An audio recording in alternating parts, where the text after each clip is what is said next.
Unsolved. It is a word that will inspire different reactions in different people.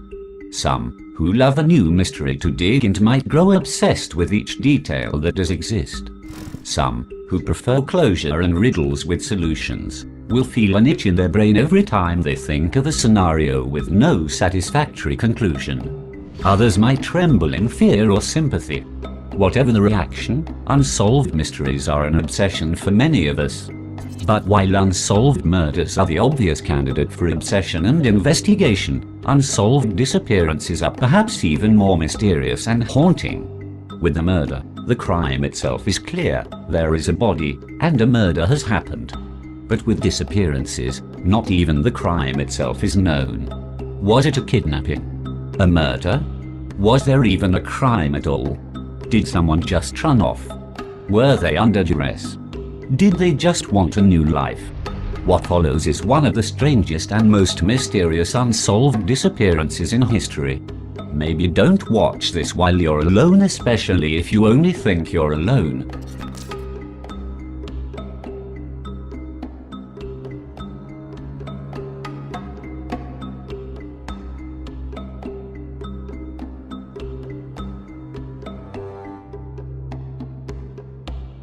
The unsolved disappearance of the Sodder children. The unsolved disappearance of the 5 Sodder children in 1945 is one of the strangest vanishings ever. As within most loving families, Christmas was a busy time for the Sodder family. 9 of the prominent West Virginia family's 10 children were at home for the celebration, and eldest sister Marion, 17, had just surprised her 3 younger sisters with toys she'd brought home for them from her dime store job. It was 10 p.m. on Christmas Eve, 1945, and the young children negotiated a later bedtime so they could continue playing with these new acquisitions. Their mother Jenny Sodder told them they could stay up, as long as their brothers, Morris, 14, and 9-year-old Louis was still awake. And so, as Father George Sodder and his 2 elder sons, John, 23, and George Jr., 16, slept soundly upstairs, wiped out from a day of hard labor on the family farm, the younger kids stayed up and played. Jenny Sodder reminded Morris and Louis they still needed to bring the cows in and feed the chooks, then retired to bed with 2-year-old Sylvia. Jenny was woken at 12:30 a.m. by a prank call. The caller asked for someone who didn't live at the house, laughed in a way Jenny would later recall as weird, and was drowned out by the clinking of glasses and background laughter. Probably a drunken Christmas party. Annoyed, she hung up and returned to bed. Half an hour later she was again woken to a loud thud. An object landed on their roof, then noisily rolled down the side. She ignored it. She woke for a 3rd time about 1 a.m. This time she could smell smoke. The family home burnt down. George Sodder's home office was on fire. Panicked, Jenny ran in their bedroom to wake him, and the pair dashed around the large house waking their children. Those who stayed awake late were upstairs in the attic, access blocked by a burning staircase. George grabbed the phone to call the fire department, but it wasn't working.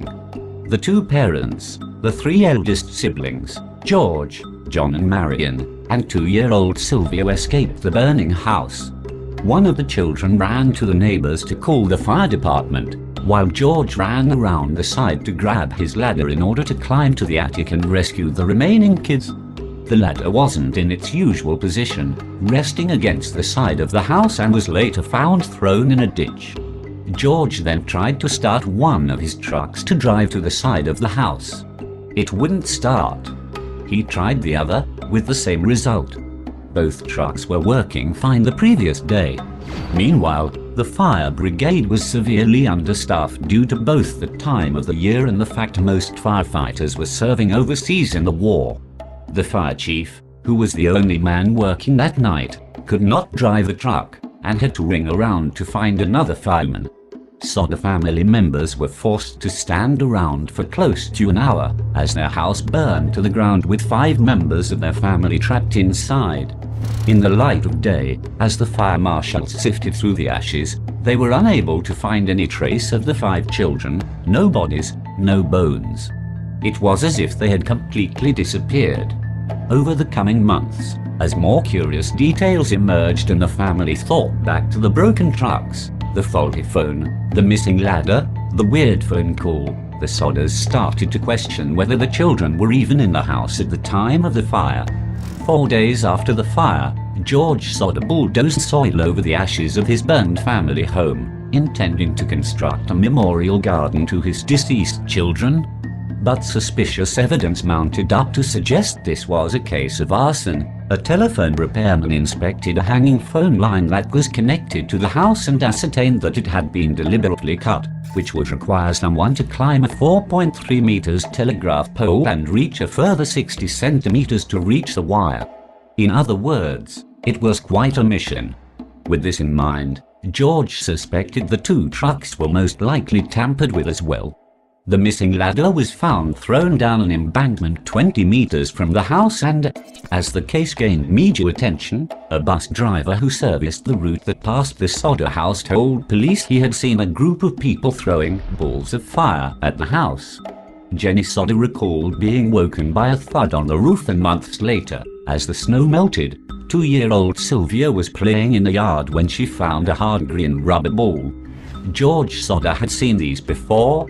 It was a pineapple bomb. As Jenny Sodder was sifting through the remains of her life, she found kitchen appliances that kept their shape. Yet the family were told by the fire department that the fire was hot enough to burn their children to a point where no bones remained. She contacted a local crematorium to inquire about this and was told a 2-hour fire burning at 1100 degrees Celsius would still leave human bones intact. The Sodder house burned at a lower temperature and for less than an hour. The Sodder family suspected arson. They also suspected their 5 children were still alive. A few months before the fire, George Jr. and John Sodder had spotted a car parked alongside the school. Its occupants were spying on the younger Sodder children as they left the school building and walked along the main highway. George Sodder became convinced that his children were still alive, that the Italian mafia was responsible for their disappearance, and that the house fire was clearly intended to cover up the kidnappings. In 1952, the family erected a billboard on the side of the freeway with photos of the children and offers of a $10,000 reward for information that could lead to any one of them. The unsettling billboard became a morose local landmark and helped cement the case in the minds of locals and those who passed through the town for decades. Yet, it never garnered any substantial leads. Over the following years, the Sodder family was plagued with supposed sightings of their children, and George traveled around the country chasing these leads, to no end. The following years, George Sodder died. Grief-stricken, Jenny dressed in black for the remainder of her life and spent her days tending the memorial garden at the site of the fire. When she died in 1989, the remaining Sodder children finally removed the battered billboard from the side of the highway. To this day, the mysterious disappearance of the 5 Sodder children still remains unsolved. What do you think of this unsolved case? Is this a case of arson and kidnapping? Where do you think the 5 Sodder children are? Let us know in the comment sections. And if you liked this video, please give it a thumbs up and don't forget to subscribe to our Curious of YouTube channel. Thank you for watching and see you on the next one.